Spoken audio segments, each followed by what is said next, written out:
Okay, आवाज आ रही है मेरी? हाँ सर। Yes sir. ओके,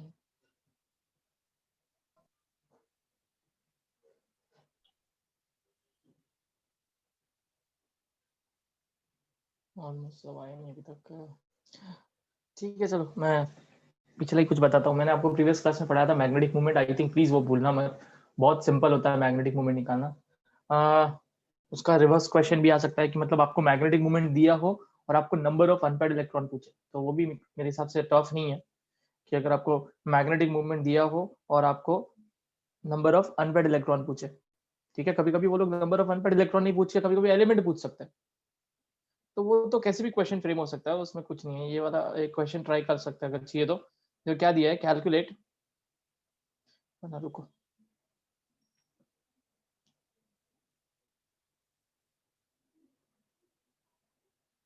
हाँ क्वेश्चन क्या है, आई थिंक ये तो किया भी होगा हमने। ठीक है, calculate the spin only magnetic movement of a divalent cation of a transition metal with atomic number 25। नहीं किया था शायद, करो इसको सॉल्व। क्वेश्चन का पूरा डिस्क्रिप्शन दिया उन्होंने कि एटॉमिक नंबर जो है वो 25 है, तो पहले तो ये पता करना पड़ेगा 25 कौन है।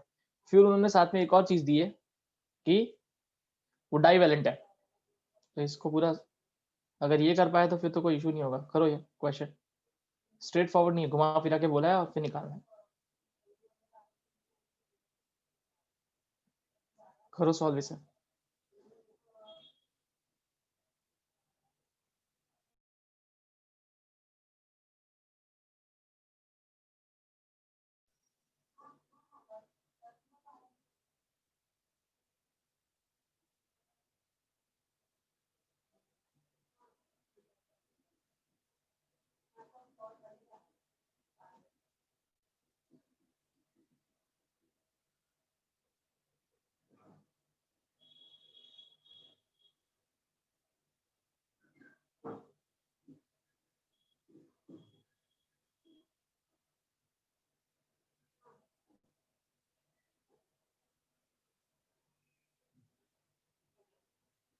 ओके, एक आंसर तो आया है।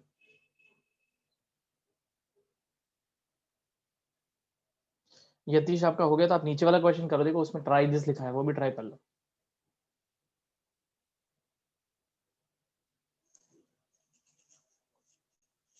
मैंने आपको इसीलिए बोला था 3D सीरीज के सारे एलिमेंट बाय हार्ट होने चाहिए।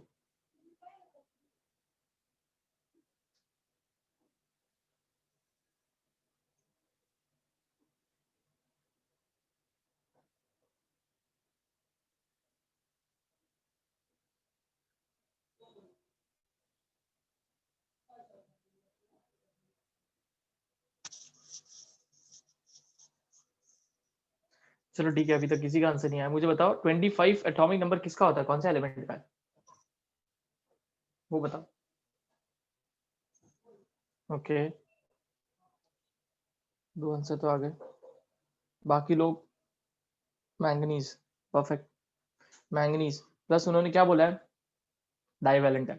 तो पहले तो मैंगनीज में नॉर्मली कितने इलेक्ट्रॉन होते हैं वो देखो, अनपेयर्ड इलेक्ट्रॉन कितने होते हैं नॉर्मली, अनपेयर्ड इलेक्ट्रॉन कितने होते हैं वो सब सोच के डाइवेलेंट सोचना है, तो डाइवेलेंट है तो 2 इलेक्ट्रॉन बाहर निकालने होंगे, ऐसे सब पूरा देख के फिर सॉल्व करने की कोशिश करो। 3 आंसर आ गए, तीनों के आंसर सेम है, तो हो सकता है राइट हो। सिंपल क्वेश्चन है, इतना टाइम नहीं लगना चाहिए। और जिनका हो गया प्लीज ट्राई दिस करो, इसके नीचे ही है वो क्वेश्चन।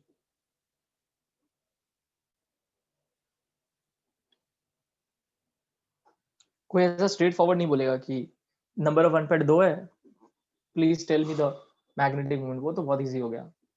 वो लोग ऐसे ही घुमा फिरा के ही देते हैं।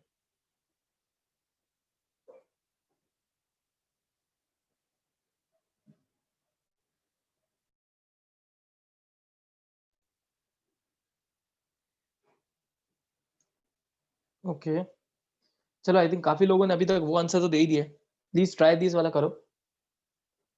तो सब लोग का आंसर कुछ आया है, √35, √35, और है भी वही है, √35। आंसर इज 5.92 BM, वो ठीक है, 5.92 बोज मैग्नेटॉन। मैं आपके लिए सॉल्व भी कर लेता हूँ जिनको नहीं आया हो। देखो आंसर था मैंगनीज, ठीक है, बट उसके ऊपर 2 चार्ज था, मैंगनीज +2।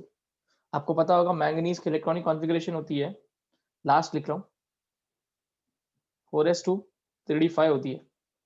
2 इलेक्ट्रॉन बाहर निकालेंगे तो s के दोनों इलेक्ट्रॉन बाहर निकल जाएंगे। डी में से तो वैसे ही कुछ नहीं निकलने वाला है ना, डी में से कोई कुछ भी इलेक्ट्रॉन बाहर नहीं निकले, क्योंकि हमें पता है कि सबसे पहले कहाँ से इलेक्ट्रॉन बाहर निकलते हैं, वैलेंस शेल से, और वैलेंस शेल 4 है ना, तो 2 इलेक्ट्रॉन बाहर निकल जाएंगे।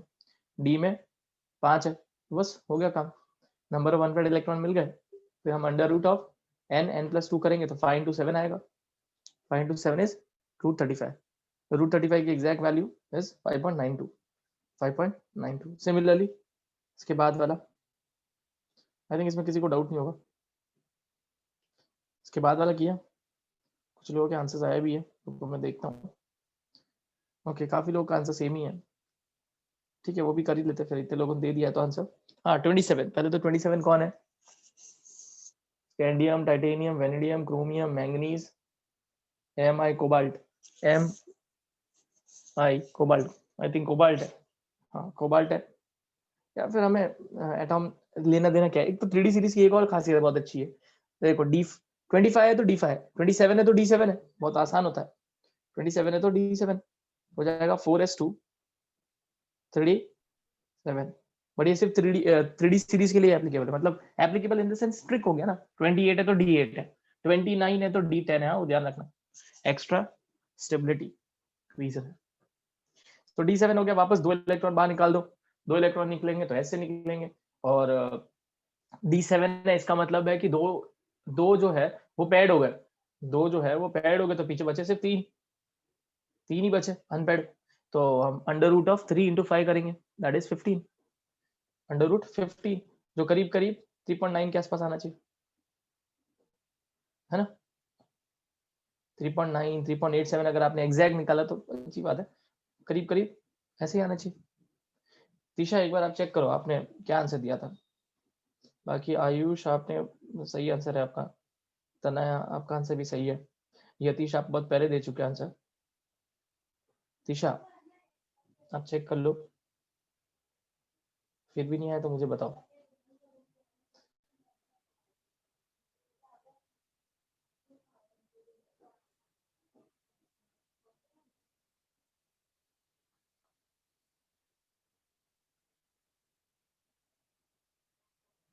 क्योंकि मैं आपके लिए रुका हूँ।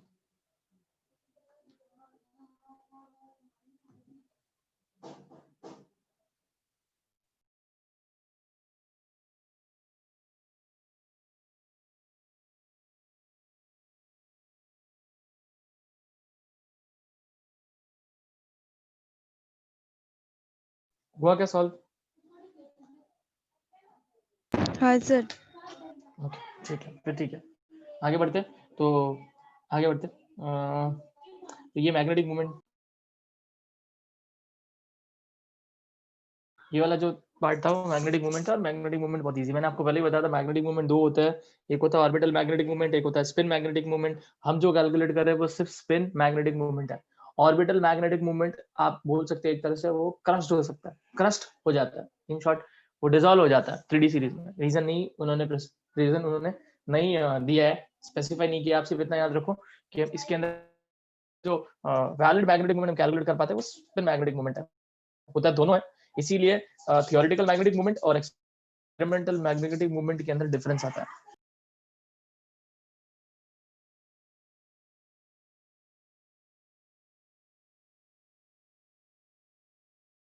हाँ इसीलिए थियोरेटिकल और एक्सपेरिमेंटल मैग्नेटिक मोमेंट में डिफरेंसेस आते हैं, ठीक है। आपको कोई भी एक्सपेरिमेंटल वैल्यू नहीं पूछेंगे, बिकॉज एक्सपेरिमेंटल वैल्यू कैलकुलेट करना कैसे करोगे, आपको थोड़ी पता है, एक्सपेरिमेंट थोड़ी की, आपको हमेशा थियोरेटिकल मैग्नेटिक मोमेंट ही पूछने वाले वो, या फिर कैलकुलेटेड वैल्यू ही पूछने वाले, ठीक है, बहुत सिंपल है।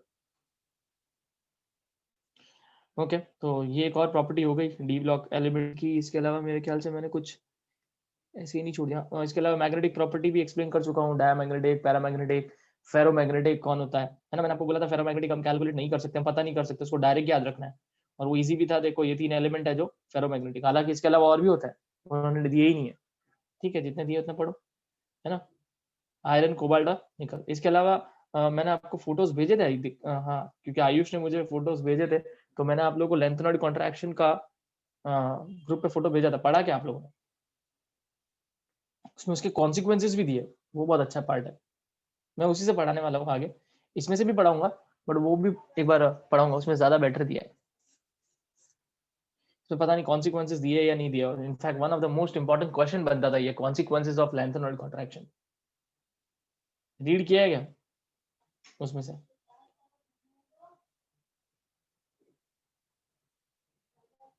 उसमें से कुछ भी रीड, किसी ने रीड किया क्या? आई थिंक मैंने भेजा तो था, पता नहीं, मेरे को याद नहीं है भेजा या नहीं भेजा, वो भी पता नहीं मुझे।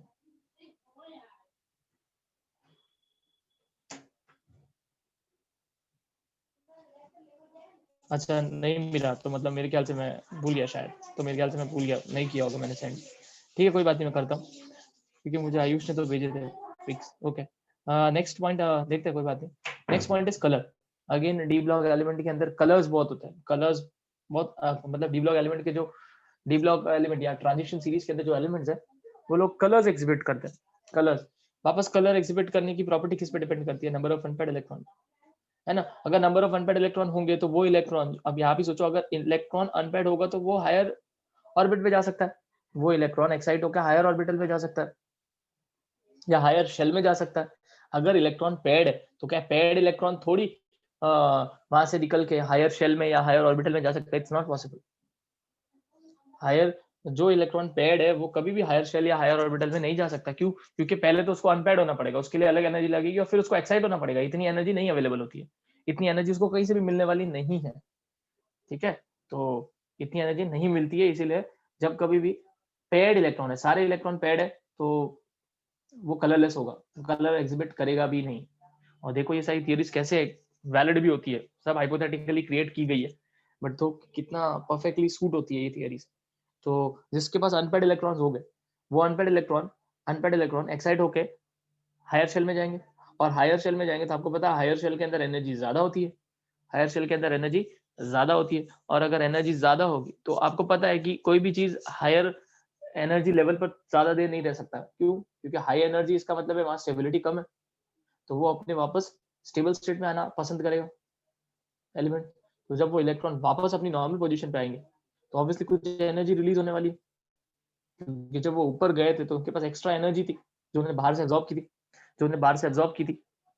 जब वो वापस अपनी पोजीशन पे आएंगे तो उनको जब पोजीशन पे वापस आना है, तो उस इलेक्ट्रॉन को वापस अगर उसकी अपनी पोजीशन पे आना है तो उसको वापस उतनी ही एनर्जी होनी चाहिए जितनी उस पोजीशन के बराबर है। मतलब उस पोजीशन पे समझो एनर्जी 3 जूल है, और समझो वो एक्साइट करके 6, बाहर से उसने 3 एब्जॉर्ब की, ध्यान से सुनना, बाहर से उसने 3 एब्जॉर्ब की और वो चला गया ऊपर 6 एनर्जी वाले शेल में। मतलब एक ऐसा शेल है जिसकी एनर्जी 6 किलो जूल है। हाइपोथेटिकल है, ऐसे ही बता रहा हूँ, कुछ ऐसा होता नहीं है, सिर्फ आपको हाइपोथेटिकली एनर्जी वैल्यूज बोल रहा हूँ। ठीक है, फिर वो जब वापस 6 से 3 पे आएगा तो उसको ऑब्वियसली वापस 3, अपनी एनर्जी को 3 करना होगा, वरना वो 3 वाली पोजीशन पे नहीं बैठ सकता।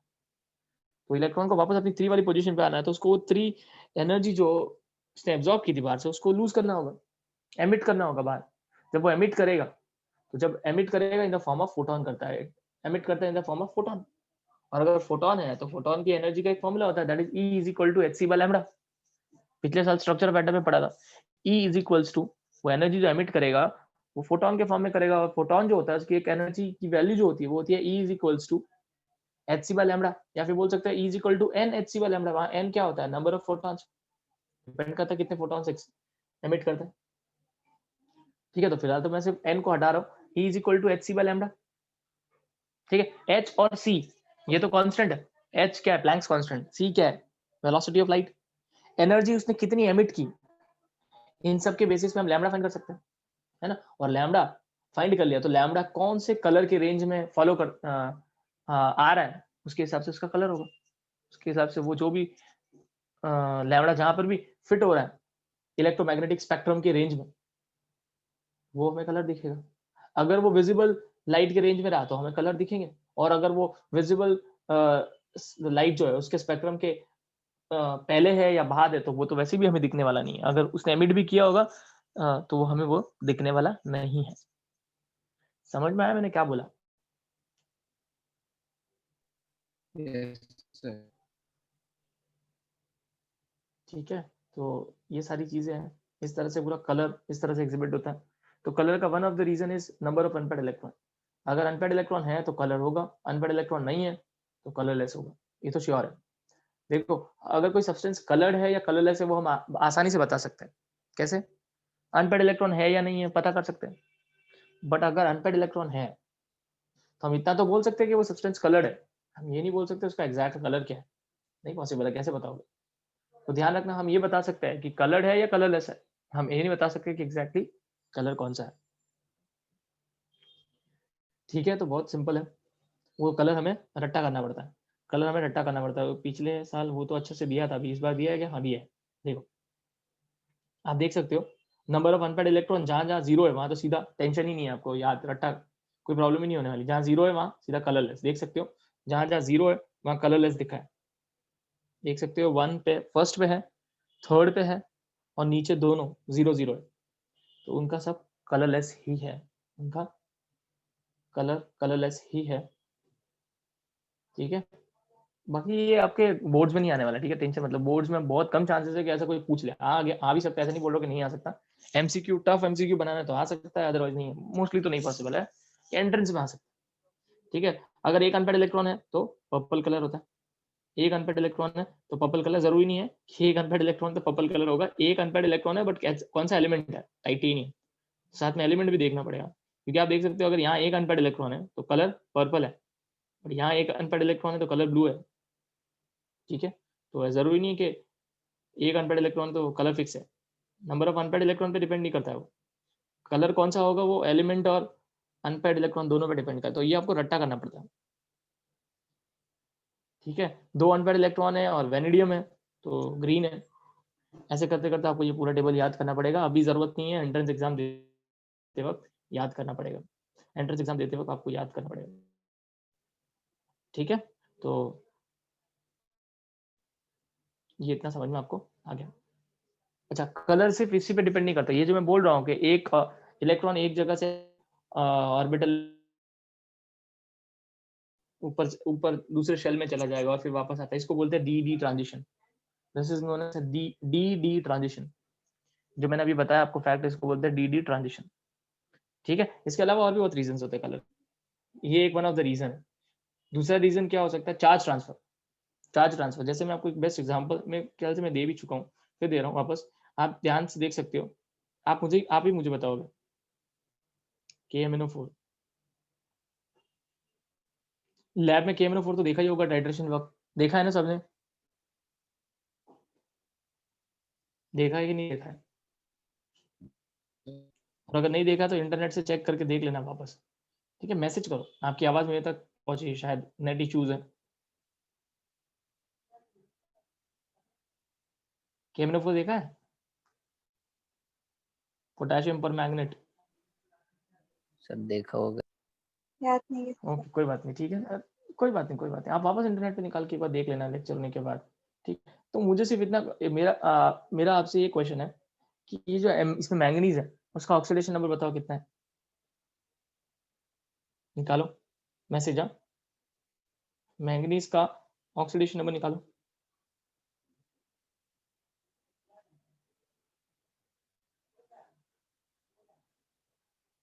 फिर ये वाला भी करना,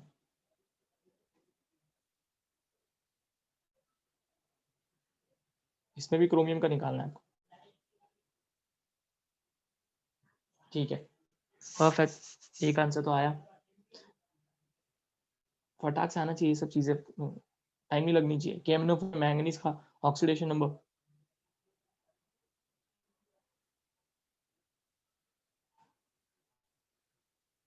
जिनका हो गया वो लोग नीचे वाला क्रोमियम का निकालो।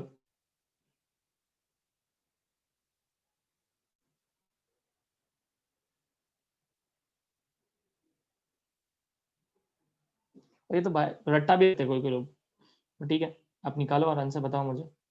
3 लोगों ने आंसर दिया है। हाँ, तो पहले वाला मैं बता रहा हूँ, पहले वाले का आंसर है +7, है ना? +7 निकाल भी सकते हो। पोटेशियम पे कितना होता है? +1। ऑक्सीजन पे कितना होता है? -2। कितने ऑक्सीजन है? 4। -8, -8 +1 कितना हुआ?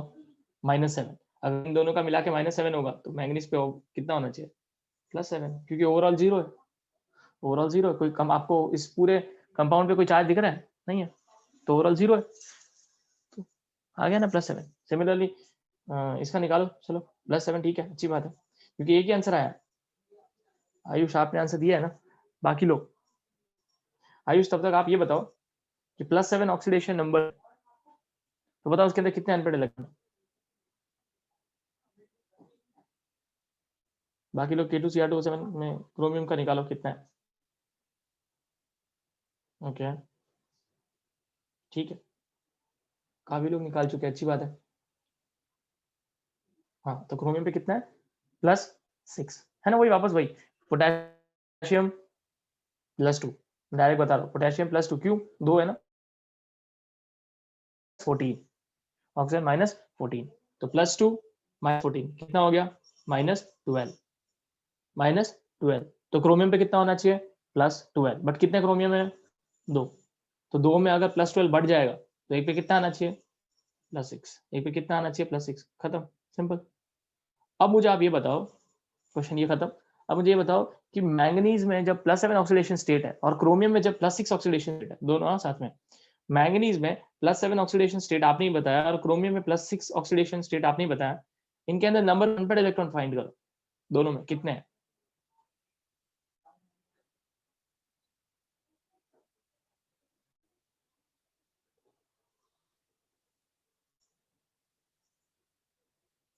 ओके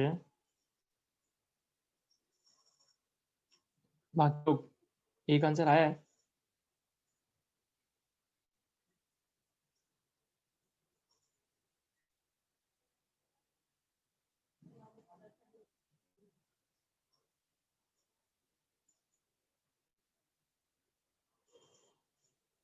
ओके 2 लोग, एक और आंसर आ जाए फिर मैं बता दूंगा। 3 आंसर मेरे को एटलीस्ट चाहिए होता है।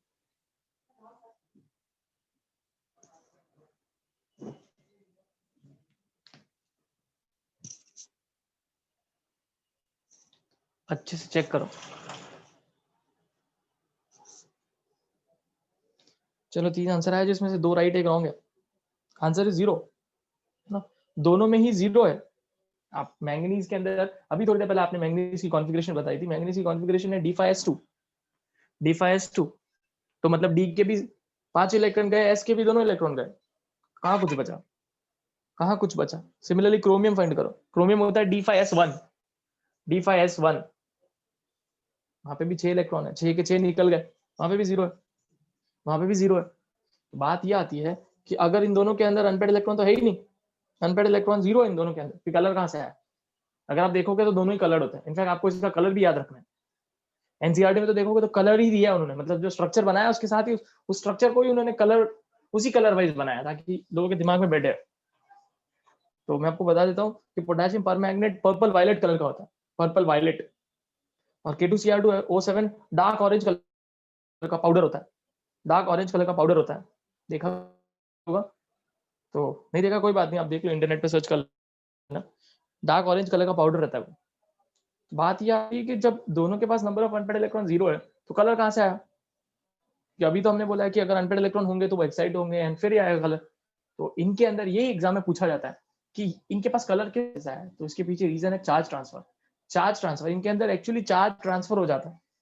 तो ज्यादा डिटेल में जाने की जरूरत नहीं है, हमसे आप इतना याद रखो कि इसके अंदर क्या होता है, चार्ज ट्रांसफर करके एक कॉन्सेप्ट होता है, ठीक है, जिसके वजह से इनके पास कलर है।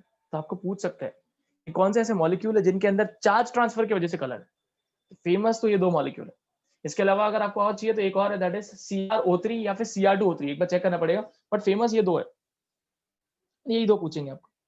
इन दोनों के अंदर कलर किस वजह से होता है? कंसेप्ट है जिसका नाम है चार्ज ट्रांसफर, कभी मत भूलना गलती से। तो मैंने शायद पहले भी बताया होगा आई गेस। तो KMnO4 और K2Cr2O7 are charge, sorry are coloured because of charge transfer. तो ये दूसरा कॉन्सेप्ट है जिसकी वजह से कलर आता है, ये दूसरा कॉन्सेप्ट है जिसकी वजह से कलर आता है, ठीक है। और भी बहुत सारे, बट आई थिंक इस चैप्टर में ये 2 ही है कंसेप्ट, और भी बहुत सारे कंसेप्ट होते हैं, बट इतना मोर देन इनफ है। अगर रहा एक्स्ट्रा रहा तो मैं डेफिनेटली बता दूंगा। क्लियर? क्या बोला मैंने? Yes. Yes, sir. Yes, sir.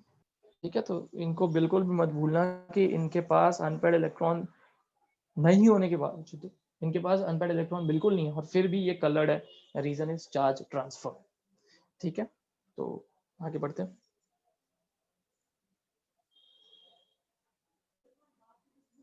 Okay, तो कलर वाले टॉपिक पे आ जाते हैं। तो पहले ये हम यहाँ पे भी हमारा बाकी था, क्या लिखा देखो, in the second and third transition series, the second and third transition series orbital angular moment significant. First transition series के अंदर ऑर्बिटल एंगुलर मोमेंटम जो है वो मैंने आपको बोला वो क्रश हो जाता है या फिर वो डिसॉल्व हो जाता है। ठीक है, ना के बराबर है, हार्डली किसी के अंदर होगा या नहीं होगा। ठीक है, बट सेकेंड और थर्ड ट्रांजिशन के अंदर ऑर्बिटल एंगुलर मोमेंटम सिग्निफिकेंट होता है। Therefore, simple spin only formula is not useful and more complicated equations have to be employed to determine the magnetic moments. इसीलिए प्रीवियस आपकी पहले जो बुक थी उसमें कभी इनके बारे में बात की भी नहीं गई है, के बारे में कभी बोला ही नहीं गया कि सेकंड ट्रांजिशन सीरीज और थर्ड ट्रांजिशन सीरीज, और आपको अभी भी कोई लेना देना नहीं है। आपको सिर्फ इतना याद रखना है कि वो जो स्पिन ओनली मैग्नेटिक मोमेंट वाला फॉर्मूला है वो सिर्फ एप्लीकेबल है फर्स्ट ट्रांजिशन सीरीज के लिए, वो सिर्फ फर्स्ट ट्रांजिशन सीरीज के लिए एप्लीकेबल है, दूसरी सीरीज के लिए या तीसरी सीरीज के एप्लीकेबल नहीं है, क्योंकि वहां पर सिर्फ स्पिन ही नहीं है, वहां पे ऑर्बिटल भी है, और अगर ऑर्बिटल भी है तो वहां कोई कॉम्प्लिकेटेड फॉर्मूला है जो आपके बुक के हिसाब से बियॉन्ड द स्कोप है। ठीक है, तो बस उतना ही याद रखना, वो formula the spin only magnetic movement formula is applicable only for the first transition series. इसीलिए तो बोल रहा हूँ फर्स्ट ट्रांजिशन सीरीज आपको याद रट्टा रखना है, उसी के बारे में सब कुछ आएगा, चाहे वो आप जेई एंड मेंस क्यों ना दो, नीट एडवांस एक बार के लिए मेरे को नहीं लगता एडवांस में, मैंने कभी एडवांस लेवल तक वैसे तो पढ़ाया नहीं है, मैं आपको पहले ही बता रहा हूँ। अगर पेपर देखोगे तो भी मैंने कभी कभी थोड़े थोड़े पेपर देखे, तो मुझे इतना श्योरिटी नहीं है कि आता है या नहीं आता है, बट मोस्टली मुझे जितना लगता नहीं आता होगा। ठीक है, तो आप मेंस तक तो देख ही सकते हो, कोई प्रॉब्लम नहीं होगा। ओके, तो उसके बाद क्या लिखा था, magnetic movement further are found to be temperature dependent. ये भी याद रखना है, इंपॉर्टेंट लाइन है कि मैग्नेटिक मूवमेंट किस पे डिपेंड करता है, टेम्परेचर। मैग्नेटिक मूवमेंट किस पे डिपेंड करता है, टेम्परेचर पे भी डिपेंड करता है। ठीक है, बस इतना ही याद रखना बस, तो कोई प्रॉब्लम नहीं है। तुम्हें कोई इस बुक में एक चीज अच्छी लगी कि उन्होंने कुछ एडिशनल इन्फॉर्मेशन दी जो काम की भी है, वही कि जो फॉर्मूला होता है स्पिन ओनली मैग्नेटिक मूवमेंट वो सिर्फ फर्स्ट ट्रांजिशन के लिए, सेकंड और थर्ड के लिए नहीं एप्लीकेबल है। ऐसा कुछ भी पहली वाली बुक में नहीं लिखा गया था, तो ये थोड़ा यूजफुल डेटा उन्होंने दिया है, और टेम्परेचर पे डिपेंड करता है वो। ठीक है, तो इतना तो समझ में आ गया होगा। उसके बाद कलर देखो क्या लिखा, a substance appear colored if it absorbs a portion of visible light. The color depends upon the wavelength of the absorption in the visible region of the electromagnetic radiation. ठीक है, वो कौन सा कलर एब्जॉर्ब कर रहा है उस पर भी डिपेंड करता है। ठीक है, क्योंकि एक्चुअली क्या होता है ना, कलर एक एब्जॉर्प्शन वाला कॉन्सेप्ट होता है, एक एमिशन वाला कॉन्सेप्ट होता है। मतलब अगर समझो कि उसने कलर एब्जॉर्ब किया ब्लू, पता है वो एमिट कौन सा करेगा, ऑरेंज। ठीक है, उसको बोलते हैं कॉम्प्लीमेंट्री कलर। कॉम्प्लीमेंट्री कलर ये कैसे याद रखें, इसकी एक व्हील होती है, देखो ऐसे,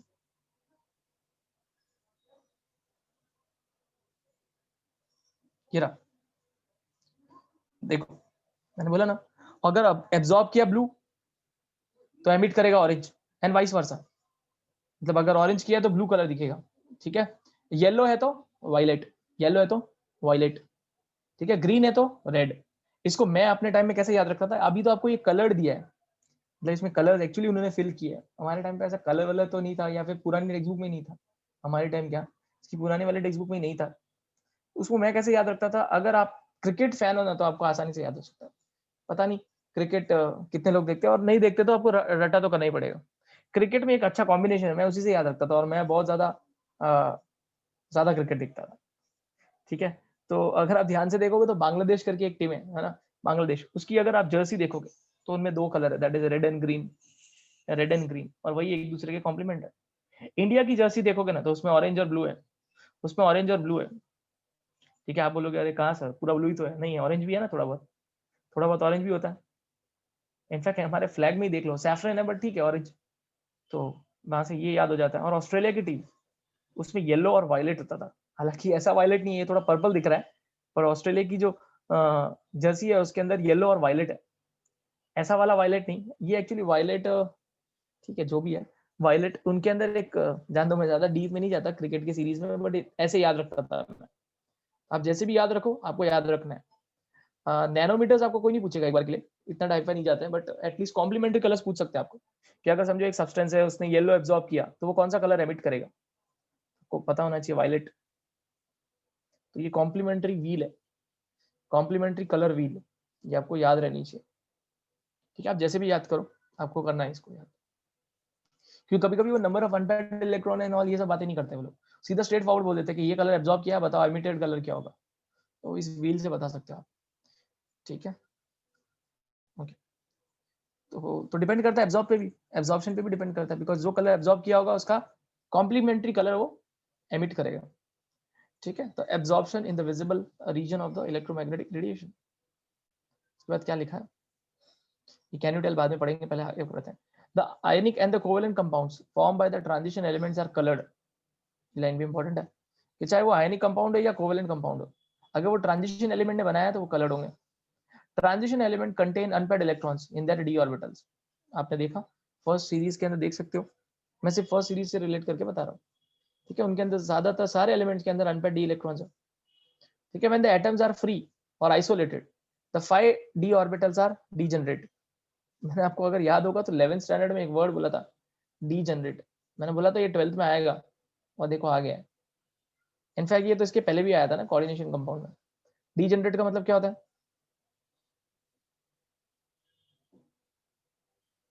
डीजेनरेट का मतलब क्या होता है,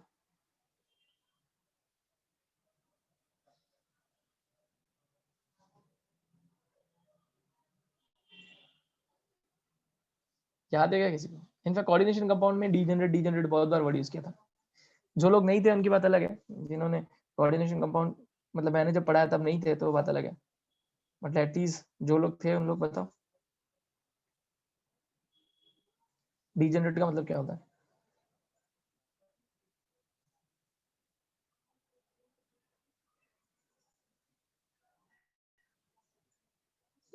नहीं पता। Sir orbitals having, electron excited state में जाता है। इलेक्ट्रॉन एक्साइटेड स्टेट में जाता है, नहीं नहीं नहीं, उसको नहीं बोलते हैं।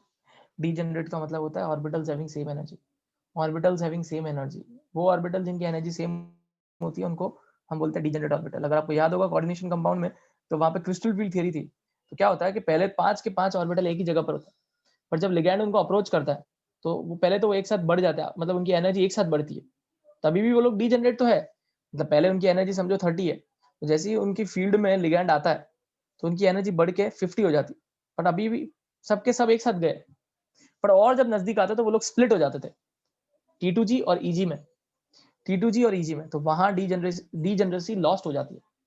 पहले पांचों के पांचों ऑर्बिटल जो थे डी के अंदर सबकी एनर्जी सेम होती है, सबकी एनर्जी बिल्कुल सेम है, इसीलिए उनको बोला जाता है डीजेनरेट डी ऑर्बिटल्स।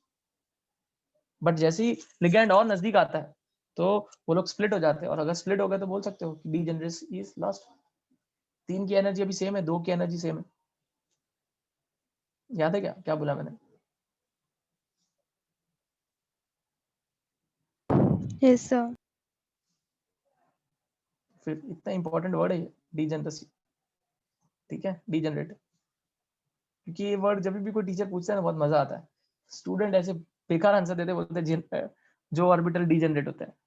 क्या डीजेनरेट मतलब क्या, ऑर्बिटल कैसे डीजेनरेट हो जाएंगे? ह्यूमन बीइंग थोड़ी है, थायराइड ग्लैंड थोड़ी है, थाइमस ग्लैंड थोड़ी है, या कोई ग्लैंड वैंड थोड़ी है जो डीजेनरेट हो जाएगा। कैसे डीजेनरेट हो जाएंगे? डीजेनरेट मतलब धीरे धीरे खराब हो जाना, that is known as degenerate, है ना। ऑर्बिटल कैसे डीजेनरेट हो जाएंगे? तो यहाँ डीजेनरेट का मतलब है orbitals having same energy, orbitals having same energy. ठीक है, तो वो लोग क्या बोल रहे हैं, व्हेन एटम्स आर फ्री, जब एटम फ्री है, अकेला किसी के साथ कंबाइन नहीं है, फ्री स्टेट में, और आइसोलेटेड, फ्री और आइसोलेटेड का मतलब एक ही होता है। ठीक है, the 5 D orbital are degenerate, किसी के साथ कंबाइन नहीं है, सारे के सारे ऑर्बिटल की एनर्जी बिल्कुल सेम है, और हैविंग सेम एनर्जी, देखो लिखा भी उन्होंने इनफैक्ट आगे, और हैविंग सेम एनर्जी, डीजेनरेट का मतलब होता है orbitals having same energy. In complexes the metal ion is surrounded by solvent molecules on ligand, बराबर है। ठीक है, या तो लिगैंड से सराउंडेड रहेंगे, या पानी में डाला है तो सॉलिड मॉलिक्यूल से सराउंडेड रहेंगे। अब जब मॉलिक्यूल से सराउंड रहे तो उनके अंदर एनर्जी के अंदर कुछ चेंजेस आने वाले हैं फिर तो, है ना, क्योंकि फ्री थे तब तो डीजेनरेट थे। अब देखो क्या होता है, surrounding molecule affects the energy of d orbitals and the energies are no longer the same, no longer the same as the as the principal quantum numbers of d orbitals is the same, the amount of energy required for the transition of electron from one d orbital to another is quite small. ठीक है, एक D orbital से दूसरे D orbital में जाने के लिए energy बहुत कम लगती है. ठीक है, एक डी ऑर्बिटल से दूसरे डी ऑर्बिटल बोल रहा हूं मैं, समझो अगर किसी इलेक्ट्रॉन की कॉन्फ़िगरेशन d2 तक रुक गई, जैसे फॉर एग्जांपल स्कैंडियम, टाइटेनियम, तो टाइटेनियम की कॉन्फ़िगरेशन d2 तक रुक जाती है, बट उसके अंदर d3 खाली पड़ा है, d4 खाली पड़ा है, d5 खाली पड़ा है, तो इलेक्ट्रॉन एक्साइट होकर d3 d4 d5 में जा सकता है, क्यों? तो ऑलमोस्ट सेम है. मतलब अगर जो उसके साथ कोई एलिमेंट, पहले तो देखो फ्री है तो फिर तो डिफरेंस है ही नहीं, फ्री है तो कोई डिफरेंस है ही नहीं, बट समझो अगर वो किसी और के साथ कंबाइंड है तो उनकी डीजेनरेसी लॉस्ट हो चुकी है. अगर डीजेनरेसी लॉस्ट हो चुकी है तो उनके बीच में कोई तो एनर्जी का गैप आने वाला भी. ठीक है, d3 d4 d5 मतलब सब में d1 d2 d3 d4 d5 सब के बीच में हल्का सा डिफरेंस होगा, थोड़ा सा डिफरेंस होगा, ज्यादा नहीं होने वाला, थोड़ा सा होगा. तो इलेक्ट्रॉन वहां से एक्साइट होकर दूसरी ऑर्बिटल जा सकता है, दूसरे ऑर्बिटल में जा सकता है, और वो वापस आएगा तो एनर्जी एमिट करेगा. वही सब लिख रहे लोग, उसी को बोलते हैं डी डी ट्रांजिशन. एक डी ऑर्बिटल से दूसरे डी ऑर्बिटल में जाना, that is known as D D transition. ठीक है, जो कि पॉसिबल है only in D block elements और ट्रांजिशन एलिमेंट्स. तो देखो क्या लिखा है, the principal quantum number of D orbital is same, the amount of energy required for the transition of electron from one D orbital to another quite small. The small energy required for this transition is available by the absorption of radiation, बाहर से ही मिल जाएगी उनको, having certain wavelength from the visible light या visible region. Remaining light is transmitted. Remaining light is transmitted and observed color of the compound corresponds to the complementary color of light absorbed. ठीक है, जो वो लोग absorb करेंगे light, उसमें से जरूरी थोड़ी कि सारा का सारा एमिट करेंगे, कुछ तो वो लोग क्या करेंगे, एब्जॉर्ब, है ना. जो लाइट उन्होंने एब्जॉर्ब की उसमें से कुछ तो है जो वो लोग अपने पास ही रख देंगे, और कुछ वो लोग क्या करने वाले हैं, एमिट कर देंगे, एमिट कर देंगे. और जब एमिट करेंगे, सिंपल फंडा इतना ही, ये सब इतना ज्यादा थियरी में मत जाओ, सिंपल फंडा इतना ही है जो मैंने अभी आपको बताया, कॉम्प्लीमेंट्री वाला व्हील पता होना चाहिए. जो एब्जॉर्ब उसका कॉम्प्लीमेंट्री कलर आपको दिखेगा, और वही उन्होंने लिखा भी. That means if red light is absorb, then the transmitted light contains excess of other colours in the spectrum, in particular blue. ठीक है, मतलब वो लोग, ये लोग बोल रहे हैं, इन शॉर्ट आपको इतना याद रखना है कि अगर रेड है तो क्या दिखने वाला है आपको, रेड है तो क्या दिखेगा, ग्रीन. इनफैक्ट इन्होंने क्या लिख रखा है, that means if red light is absorb, then transmitted light contains excess of other colours in the spectrum, in particular blue.